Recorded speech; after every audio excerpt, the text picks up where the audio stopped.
We are well into E3's proceedings, and of course we just had the Microsoft conference. They brought their A-game. They really brought their A-game.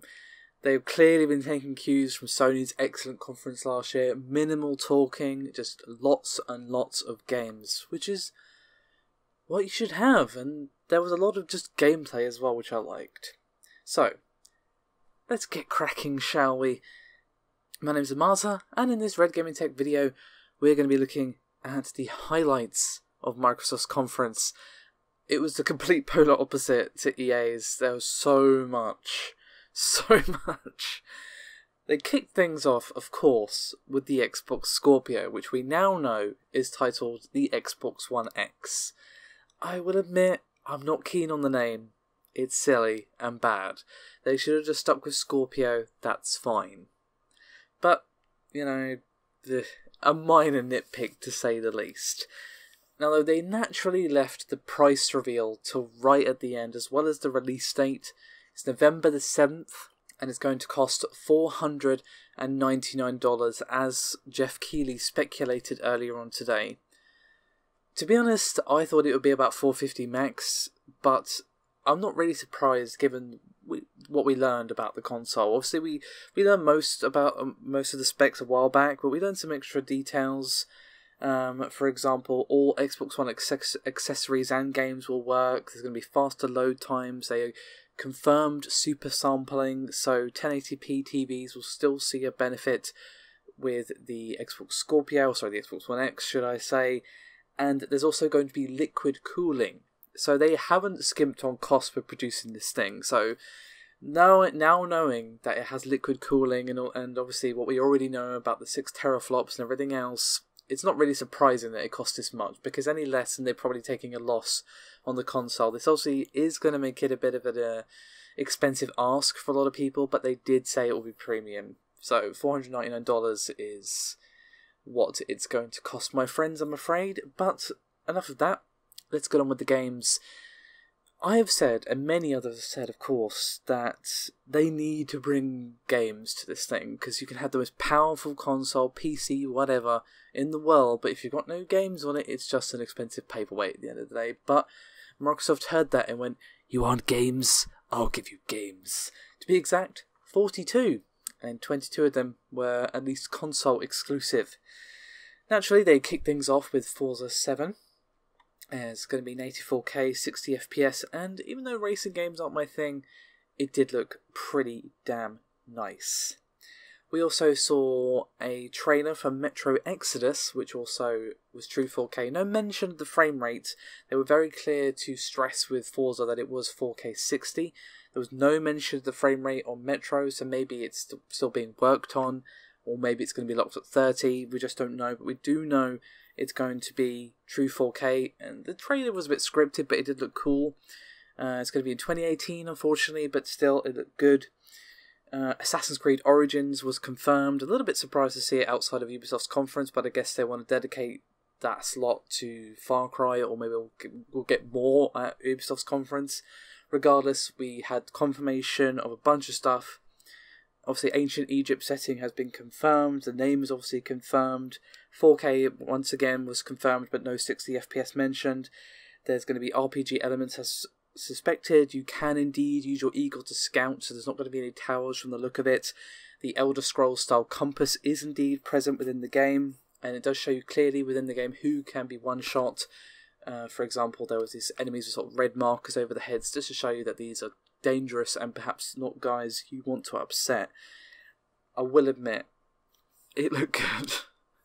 We saw the boats, we saw just a really cool looking world. I have to admit, I found myself getting hyped up and I was just like, no, stop it, Assassin's Creed has gone really downhill, but at the same time I'm like, Ancient Egypt, oh my god, it was so good.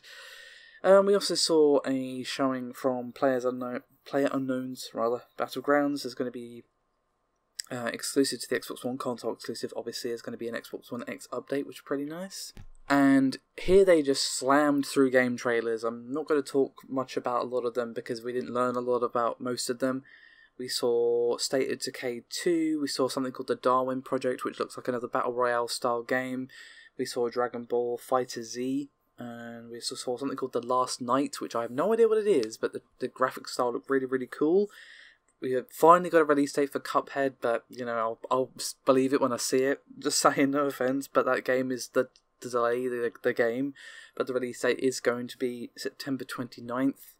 And we, of course, saw Crackdown 3, which had Terry Crews in it, and that was just like, oh, mwah, match made in heaven, Microsoft, match made in heaven. So, that's going to be coming out in November as well, and the gameplay looked about what you'd expect, to be honest. It looks pretty good. We also saw Life is Strange, a prequel, making an appearance called Before the Storm, and it's actually going to feature around Chloe. Makes it interesting, because that obviously means there's not going to be any time-bending powers, so it's going to be a shorter experience, only 3 chapters. I do wonder how the gameplay is going to feel, how they're going to perhaps just break away from the pure, hey, this is a visual novel thing, you know, how they're going to do actual gameplay, I guess is what I'm saying, if there's no time travel. I guess we'll find out, but I'm pretty hyped for that, I'm not going to lie. We also saw confirmation of Ori and the Will of the Wisps, but the really, really big thing that we saw was a mention of backwards compatibility. I know, we can't get away from that, it seems. But Phil Spencer had quite the surprise. He said that we're going to be getting original Xbox backwards compatibility on the console this year, which is just insane. I mean, I will admit, I missed out on that console. I obviously was a PlayStation gal back in the day, but it has a lot of good games on it, and judging from the cheer that went up from the crowd, a lot of people wanted this too, and I feel like that is a huge value add for backwards compatibility on Xbox One, and obviously the X as well. It's going to be 30 titles that are going to be getting a free upgrade for the X. They mentioned a few, like Gears of War 4 and so on. I imagine there's going to be more than that. Obviously, it's going to be down to the developers to actually do that, like we saw with the Pro. But to know that there's going to be 30 titles just off the bat is pretty awesome. We also had the reveal of Minecraft crossplay 4K update for Minecraft. It's Minecraft. It's Minecraft. Okay? Let's just know. A couple of interesting games. The Artful Escape looked good. A game called by the name of Tacoma looked interesting. You know, I could sit here all day listing off the games that they showed, because there was very few of them that I wasn't interested in some fashion. But they did leave the best till last. And by that, of course, I mean the release date and price of the Xbox One X. But I also mean the trailer gameplay for Anthem. Of course, we saw this teased at EA. They did say we'll be seeing it, and they kept us waiting, but it was worth the wait. Oh, yes, it was. It is indeed a sci-fi world, definitely on some sort of another planet, a bit of a Star Wars vibe going on at the start, and it seems to be a co-op game with up to 4 players, I guess kind of like Destiny, but not. It's hard to judge from a trailer, obviously. You can play as a female or male. There's these things called exosuits, which, well, they're actually called javelins, but they are exosuits basically. They're customizable. There's going to be dynamic events. It's open world. The graphics look absolutely stunning. Everything about it just looked really, really cool. I just hope that you can play it by yourself, but they didn't say one way or the other. It was pure just, here's the game, and it looked really, really good. Speaking of just, here's the game, we also saw some Sea of Thieves. Finally saw the game without YouTubers fake screaming over it. You know, obviously, I'm a YouTuber, but that trailer last year was really cringy. They just showed us some gameplay, and it looked really, really fun, I will admit. I'm kind of warming to it, because I was a bit disappointed, because when it was revealed as multiplayer only, I was like, I don't know, but it actually looks like it could be really, really good, I think, with the right group of people. And we also saw Shadow of War, which looks excellent, but that's hardly surprising. The original was also excellent, and it looks like they've added a bunch of stuff, and it looks pretty damn awesome. So, Microsoft definitely upped the ante. They brought their A-game and then some. Obviously, all eyes on Bethesda. After this, I will not be covering that after it's done, because it's not starting until like 4 or 5 in the morning here, something crazy. So I will do that probably early in the morning tomorrow, like when I wake up, basically. But overall, a very, very positive feeling about Microsoft's conference. A complete cut down of all the faff, minimal talking, as I already said, just lots and lots of games. Not all of them showed gameplay, and that's fine. I don't have time for that, obviously, but the big ones that mattered, they showed gameplay.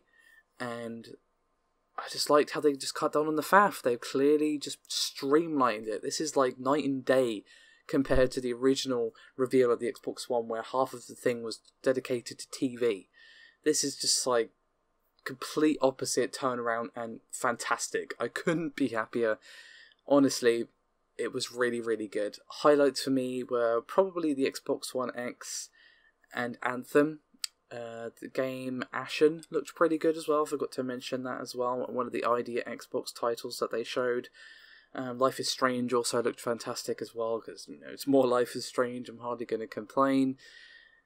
And yeah, there was very little that I wasn't interested in, to be honest. They upped the ante. As I already said, this is much better than the nonsense cringe that we had yesterday. So, thanks for watching, guys. I'll see you tomorrow for the highlights of Bethesda's conference, and of course I will be there for Ubisoft, and of course Sony. I think someone else is doing the PC gaming show. I don't want to say anything just in case, but I'm pretty sure I'm going to be away at another event, unfortunately, so I can't be back in time for that, but I will be back in time for Ubisoft, so that's the important thing. Gotta love the Ubi. Anyway, that's me done for this video, guys. I'm going to go to bed. I'll see you later.